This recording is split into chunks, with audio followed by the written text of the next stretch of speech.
ಮಹಾಭಾರತದ ಈ 4 ಕಥೆಗಳು ಸತ್ಯ ಮತ್ತು ಇಂದಿಗೂ ಜೀವಂತ. ಮಹಾಭಾರತವು ಭಾರತದ ಧಾರ್ಮಿಕ, ತಾತ್ವಿಕ ಹಾಗೂ ಪೌರಾಣಿಕ ಮಹಾಕಾವ್ಯಗಳಲ್ಲಿ ಒಂದು. ಇದು ಹಿಂದೂ ಧರ್ಮದ ಒಂದು ಮುಖ್ಯ ಪಠ್ಯವೂ ಹೌದು. ಸಂಪೂರ್ಣ ಮಹಾಭಾರತವು 1,00,000ಕ್ಕೂ ಹೆಚ್ಚು ಶ್ಲೋಕಗಳನ್ನು ಒಳಗೊಂಡಿದ್ದು ಇಂದಿಗೂ ಅವುಗಳು ಪ್ರಸ್ತುತವಾಗಿದೆ. ಮಹಾಭಾರತಕ್ಕೆ ಸಂಬಂಧಿಸಿದಂತೆ ಅನೇಕ ಪುರಾವೆಗಳು ಇಂದಿಗೂ ಪ್ರಸ್ತುತವಾಗಿದೆ. ಅಂತಹ ಪುರಾವೆಗಳಾವುವು? ಮಹಾಭಾರತದ ಕಾಲದಲ್ಲಿ ಶ್ರೀಕೃಷ್ಣನು ಬಿಲ್ಲುಗಾರ ಅರ್ಜುನನಿಗೆ ಗೀತೆಯನ್ನು ಉಪದೇಶಿಸಿದನು.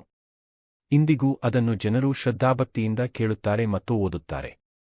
ಪ್ರತಿ ವರ್ಷ ಆಚರಿಸಲಾಗುವ ಗೀತಾ ಜಯಂತಿ ಉತ್ಸವದಲ್ಲಿ ಶ್ರೀಮದ್ ಭಗವದ್ಗೀತೆಯ ಆರಾಧನೆ ಮಾಡುವ ನಿಯಮವನ್ನು ಗ್ರಂಥಗಳಲ್ಲಿ ವಿವರಿಸಲಾಗಿದೆ.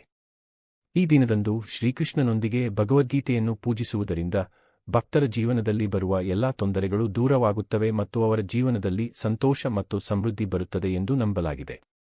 ಈ ವರ್ಷ ಈ ಹಬ್ಬವನ್ನು ಡಿಸೆಂಬರ್ 3ರಂದು ಉತ್ಸಾಹದಿಂದ ಆಚರಿಸಲಾಗುತ್ತದೆ. ಕುರುಕ್ಷೇತ್ರದಲ್ಲಿ ನಡೆದ ಈ ಧಾರ್ಮಿಕ ಯುದ್ಧಕ್ಕೆ ಸಂಬಂಧಿಸಿದಂತೆ ಹಲವು ಕಥೆಗಳಿವೆ. ಆದರೆ ಮಹಾಭಾರತಕ್ಕೆ ಸಂಬಂಧಿಸಿದಂತೆ ಅಂತಹ ಕೆಲವು ಕಥೆಗಳಿವೆ ಎಂಬುದು ನಿಮಗೆ ತಿಳಿದಿದೆ. ಅದರ ಪುರಾವೆಗಳು ಇಂದಿಗೂ ಪ್ರಸ್ತುತವಾಗಿವೆ.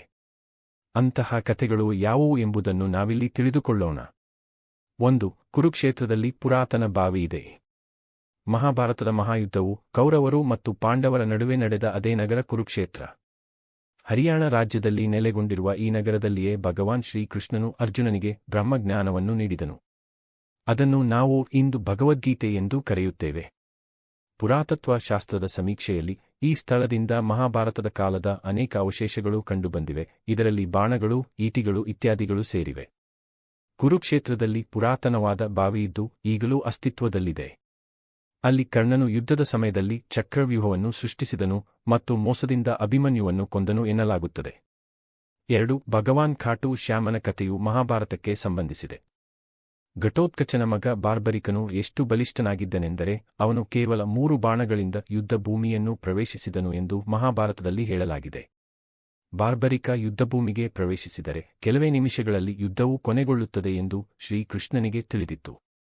ಅಂತಹ ಪರಿಸ್ಥಿತಿಯಲ್ಲಿ ಅವನನ್ನು ತಡೆಯಲು ಬ್ರಾಹ್ಮಣನ ವೇಷದಲ್ಲಿದ್ದ ಶ್ರೀಕೃಷ್ಣನು ಬಾರ್ಬರಿಕನಲ್ಲಿ ಆತನ ತಲೆಯನ್ನು ದಾನವಾಗಿ ಕೇಳಿದನು. ತಲೆಯನ್ನು ದಾನ ಮಾಡಿದರೆ ಕಲಿಯುಗದಲ್ಲಿ ಶ್ಯಾಮ ಅಂದರೆ ಶ್ರೀಕೃಷ್ಣನ ಹೆಸರಿನಲ್ಲಿ ನಿನ್ನನ್ನು ಪೂಜಿಸಲಾಗುವುದು ಎನ್ನುವ ವರವನ್ನು ನೀಡಿದನು. ಆದರೆ ಬಾರ್ಬರಿಕ ಶ್ರೀಕೃಷ್ಣನ ಮುಂದೆ ನಾನು ಈ ಯುದ್ಧದ ಫಲಿತಾಂಶವನ್ನು ನೋಡಬೇಕೆನ್ನುವ ಆಸೆಯನ್ನು ವ್ಯಕ್ತಪಡಿಸಿದನು.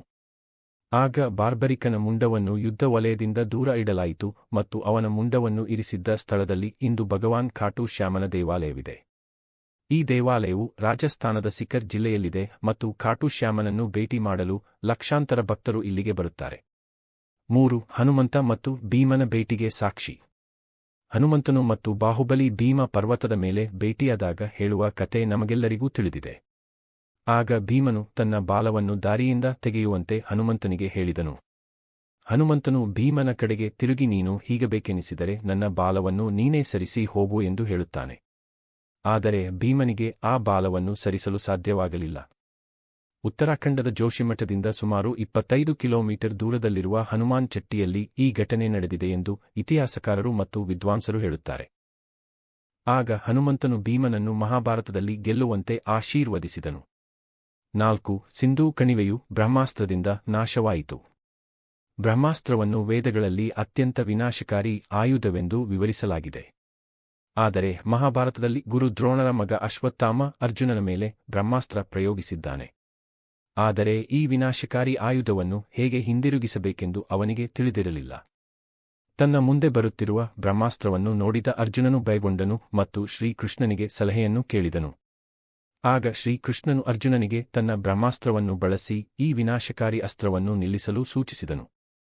ಇದಕ್ಕೆ ಒಪ್ಪದ ಅರ್ಜುನನಿಗೆ ಶ್ರೀಕೃಷ್ಣನು ಇದು ನಿನ್ನ ಪ್ರಾಣರಕ್ಷಣೆಗೆ ಮಾತ್ರವಲ್ಲ, ನಿನ್ನ ಸಹೋದರರ ಪ್ರಾಣರಕ್ಷಣೆಗೂ ಎಂದು ಮನವೊಲಿಸುತ್ತಾನೆ. ಆಗ ಅರ್ಜುನ ಕೂಡ ಈ ಅಸ್ತ್ರವನ್ನು ಬಳಸುತ್ತಾನೆ. ಈ ಅಸ್ತ್ರದ ಬಳಕೆಯಿಂದ ಲಕ್ಷಾಂತರ ಜನರು ಪ್ರಾಣ ಕಳೆದುಕೊಂಡಿದ್ದಾರೆ. ಸಿಂಧೂ ಕಣಿವೆಯ ಜನರು ಬ್ರಹ್ಮಾಸ್ತ್ರ ಬಿದ್ದ ಸ್ಥಳದಲ್ಲಿ ವಾಸಿಸುತ್ತಿದ್ದರು. ಇದು ಸಿಂಧೂ ಕಣಿವೆಯ ನಾಶಕ್ಕೆ ಕಾರಣವಾಗಿತ್ತು ಎನ್ನಲಾಗುತ್ತದೆ. ಕುರುಕ್ಷೇತ್ರದಲ್ಲಿ ನಡೆದ ಮಹಾಭಾರತ ಯುದ್ಧಕ್ಕೆ ಸಂಬಂಧಿಸಿದ ಕಥೆಯು ಯುದ್ಧದ ಪ್ರಭಾವವನ್ನು ಹೇಳುತ್ತದೆ. ಮಹಾಭಾರತ ಯುದ್ಧ ನಡೆದ ಸ್ಥಳವನ್ನು ಇಂದಿಗೂ ನಾವು ನೋಡಬಹುದಾಗಿದೆ. ನಿಮಗೆ ಈ ವಿಡಿಯೋ ಇಷ್ಟ ಆಗಿದ್ದರೆ ದಯವಿಟ್ಟು ನಮ್ಮ ಚಾನೆಲ್ ಅನ್ನು ಸಬ್ಸ್ಕ್ರೈಬ್ ಮಾಡಿಕೊಳ್ಳಿ.